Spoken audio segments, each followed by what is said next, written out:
The first thing to say is, of course, what an honour it is to be the President of the Actuaries Institute for 2015.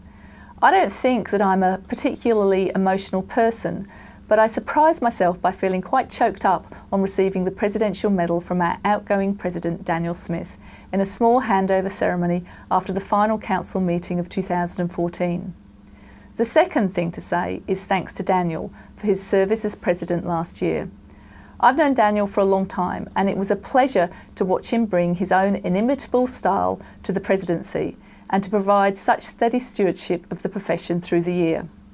I observed Daniel to be thoughtful and considered in his approach and to spend a lot of time listening before reaching a conclusion, and I hope that I've learnt this from him. 2014 was the year of reviews, with both the Mission and Governance Review Committees reporting to Council.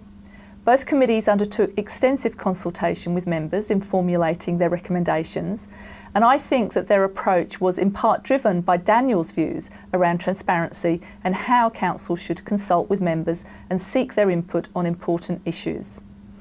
I'm looking forward to working with Senior Vice President Lindsay Smart and Vice President Jenny Lyon in 2015, as well as the Institute CEO David Bell and the Institute staff. I think we're fortunate to have found someone as capable and experienced as David to be our CEO. I was impressed at how quickly David mastered the role last year and valued his input and advice. In this address, I want to first share a little bit about myself and then focus on the outcomes of the Council's strategic planning process and what I would like us to achieve during 2015. For those who don't know me, and there are many because of the sheer size of our membership, I'm a general insurance actuary, although I did work briefly in superannuation when I joined the profession as a student 30 years ago. I'm originally from the UK, so my actuarial career started in London, where I only lasted through one winter of commuting before requesting a transfer to Sydney. I came to Sydney in 1987, took one look at the beach, realised that you don't need an overcoat in winter, and decided to stay. I made the move to general insurance in 1989 and again decided quite quickly that was the area for me. I've always worked in consulting and I'm managing director of a consulting business. Currently, I'm working 4 days a week to help meet the time commitment required of the President. I've been on Council since 2011 and I've been active on the Public Policy Committee as convener for the last 2 years and the Education Strategy Working Group, where I was also convener. This year I've stepped down from those groups to focus on the presidency, where I see my role as threefold. Firstly, providing leadership to the profession and engaging with members. Secondly, as chair of the Council, overseeing stewardship of the profession. And thirdly, representing the Australian profession to the wider world, both locally and internationally, when required. I am looking forward to engaging with a broad range of our members, either face-to-face, by phone, digitally or in writing. I'd like to feel that any member is able to contact me to provide feedback, positive and negative, on what they see the Institute doing or not doing. I'll be working with the Institute team to make sure different communication channels are open to members. I may even take up tweeting. But most importantly, I will be trying to meet and talk with as many members as possible at our various events and functions and through our committees and other groups. Before looking at the Institute's strategy, I'd first of all like to talk about some of the challenges that the Institute faces to put the strategy into context. The challenges for the Institute arise mainly from the changing profile of our membership, and there are three key changes that I think drive our strategy. Firstly, our members are employed in a more diverse range of industries and jobs than ever before. When I joined the profession 30 years ago, the majority of actuaries worked in either life insurance or superannuation. Now only a quarter of qualified actuaries list life insurance as their major practice area, less than this in Australia, while under 10% work in superannuation. General insurance has moved from being a new area to a traditional one, employing a quarter of qualified actuaries. The remaining 40% or so of members work across a range of areas, including investments and fund management, banking, health insurance, risk management, the health and disability sectors, and of course, data analytics. And it is our members who have created a demand for actuaries and developed the actuary brand in these areas through the quality of their work and the soundness of their advice. Current trends mean that we are seeing a reduction in employment opportunities in some areas of insurance, and certainly not the type of growth that we have previously seen in general insurance. Industry consolidation, both in Australia and globally, is one factor. So too are automation, offshoring and globalisation. So what does this mean? I think that we can expect to see the diversity of our membership continue to increase as actuaries look for new employment opportunities. And a challenge for our members is that there is much greater competition for roles outside the traditional areas, where having an actuarial degree or being an actuary does not necessarily have the same value. Secondly, even within our traditional areas, the work that actuaries do and the roles that they hold have expanded well beyond reserving and traditional pricing. In these areas, we're also competing for roles with non-actuaries. In general insurance, the area I know best, we work alongside statisticians and mathematicians in pricing, natural hazard scientists and engineers in perils modelling, and we compete with lawyers and auditors and risk professionals for chief risk officer roles. A third challenge is the 23% of our membership that works overseas, especially in Asia, where the insurance markets are quite different to ours and growing. The employment opportunities and career paths for our members will increasingly feature a move overseas, particularly to Asia. The changing profile of our members gives us a number of challenges. How do we support members working in traditional areas and provide them with the right skills for their ongoing career development? How can we equip actuaries with the right technical building blocks and other skills to provide them with employment opportunities in the areas that are developing outside the traditional fields? How can we provide relevant CPD to qualified actuaries working outside traditional fields so that they see an ongoing value in membership of the Institute? How do we provide the right skills and ongoing training to our members working or who will work outside Australia? How do we promote the value of actuaries to employers outside the insurance and superannuation industries? And within those industries, how do we promote their value beyond the traditional areas of work? And how do we, the Australian Institute, do all that with limited resources, both financially and in terms of the size of our very valuable and unpaid volunteer base? With these challenges, I'm fortunate that going into my year as President, Council undertook a full strategy review at the end of last year, where we developed 5 key goals for 2017. Number 1, to update and modernise our qualifications, making our education more widely valued and relevant. This includes building a stronger CPD program. Secondly, to ensure ongoing relevance to our members by improving engagement. Thirdly, to be influential and better known by decision makers and employers in areas where we have credibility. Fourthly, to provide a relevant CPD program for our members based in the Asian region. And fifthly, to extend the reach of actuaries in non-traditional areas, especially data analytics and banking.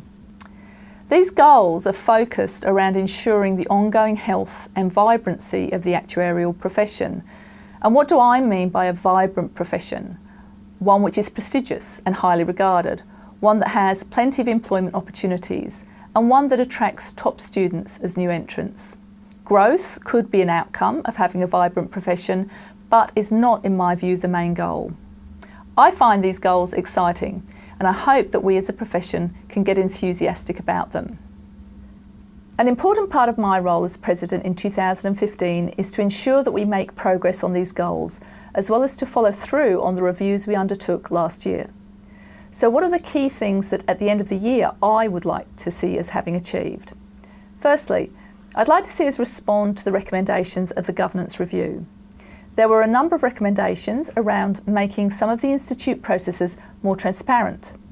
I think that we've already made progress on this with the advertisement of positions on committees and the council meeting summaries, but hope by the end of the year to be able to highlight initiatives we have implemented to make the workings of the Institute, Council and its committees even more accessible to members.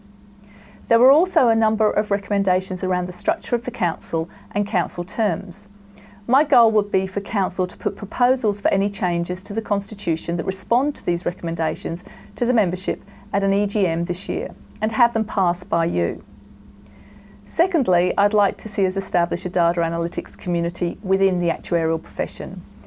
The interest in big data is, as many others have already discussed, a huge opportunity for the actuarial profession as well as for other professional groups.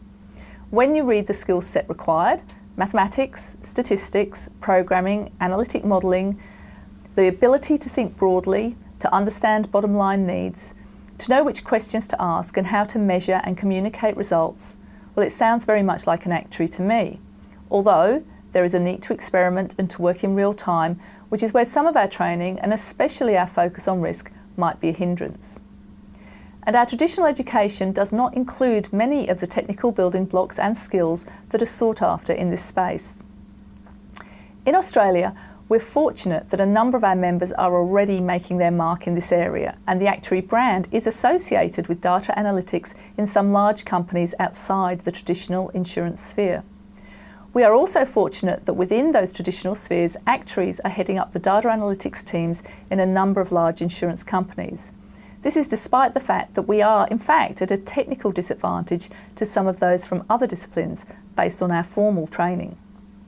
In my view, a first priority of a data analytics group would be to help us understand what we need to do from an education perspective, both pre and post qualification, to better prepare actuaries to be competitive in this field.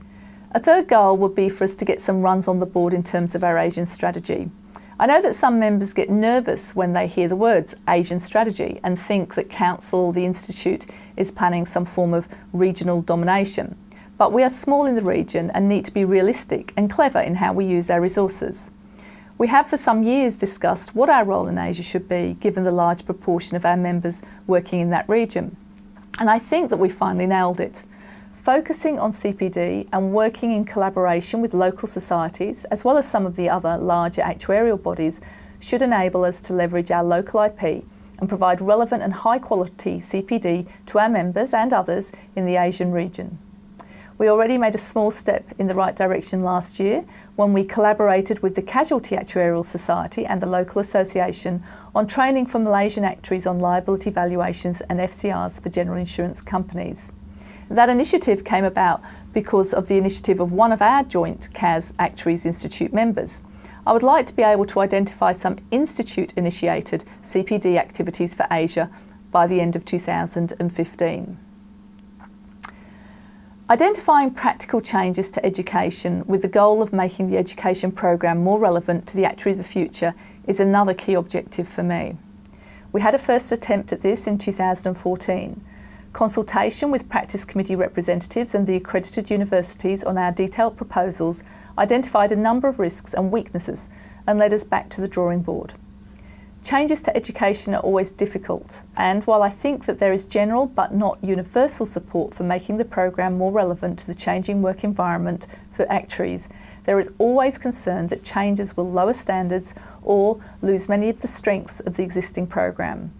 The challenge is, I believe, to identify a series of smaller changes which individually are easier and less risky to implement than wholesale changes, but which lead us towards the end goal of continued relevance to the future generation of actuaries and the changing work environment.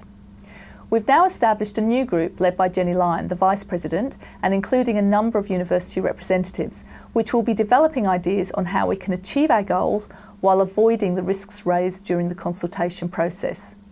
This group will also keep track of what is happening at the international level, where the International Actuarial Association is undertaking a review of its minimum syllabus requirements.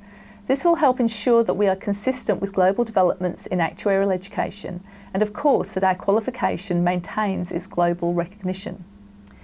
My fifth goal is more personal and stems from my particular pride in being the fourth female president of the Actuaries Institute.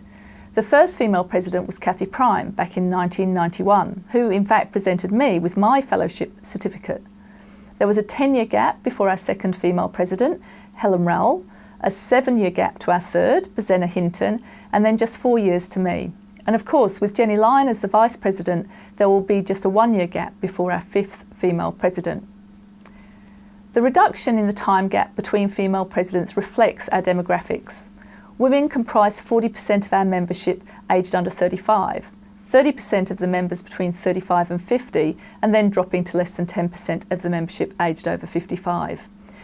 Our gender diversity and the representation of women in leadership positions in our profession is something to be proud of.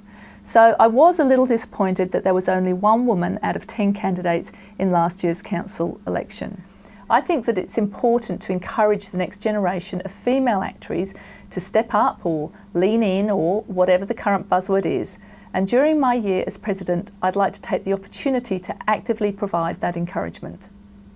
So, 2015 is going to be an exciting and busy year, and I hope a productive one, where we as an institute make solid progress towards our 2017 goals and as a profession maintain our enviable reputation and continue to raise our profile. Most of all, at the end of the year, I would like the members of Council, Council committees, volunteers and the Institute staff to feel satisfied with what they have achieved in 2015 and that the effort that they have put in has been worthwhile.